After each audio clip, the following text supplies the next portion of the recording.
Delhi high court ने एक Hindi TV news channel पर सिविल सेवाओं में मुसलमानों के चयन पर सवाल उठाने वाले एक कार्यक्रम के प्रसारण पर रोक लगा दी है। दिल्ली हाई कोर्ट के न्यायाधीश नवीन चावला ने जामिया मिल्लिया इस्लामिया यूनिवर्सिटी के छात्रों की एक याचिका पर सुनवाई करते हुए इस कार्यक्रम के प्रसारण के खिलाफ स्टे ऑर्डर जारी कर दिया है। अदालत में सुनवाई के दौरान केंद्रीय सूचना और प्रसारण मंत्रालय ने कहा है कि उन्हें सुदर्शन न्यूज पर 28 अगस्त को रात 8 बजे प्रसारित होने वाले प्रोग्राम के बारे में कई शिकायतें मिली हैं और मंत्रालय ने न्यूज चैनल को नोटिस जारी कर इस पर जवाब मांगा है। इस पर अदालत ने कहा कि अगली सुनवाई 7 सितंबर तक कार्यक्रम बिंदास बोल के प्रसारण पर रोक लगाई जाती है। के सबसे महत्वपूर्ण स्तंभ कार्यपालिका पर कब्जे का पर्दाफाश।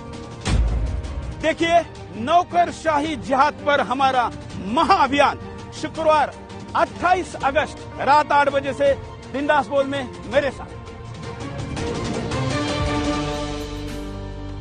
हालांकि आदेश आने के बाद चैनल के एडिटर सुरेश चौहान ने कहा कि उन्हें कोई नोटिस नहीं मिली है और प्रोग्राम से पहले तय कार्यक्रम के तहत रात 8 बजे प्रसारित किया जाएगा।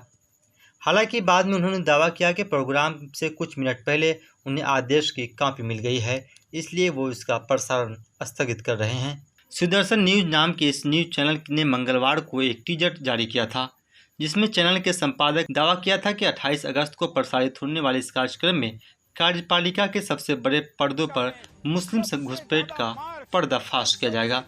टीजर आने के बाद से सोशल मीडिया पर इसे लेकर आलोचना हो रही थी।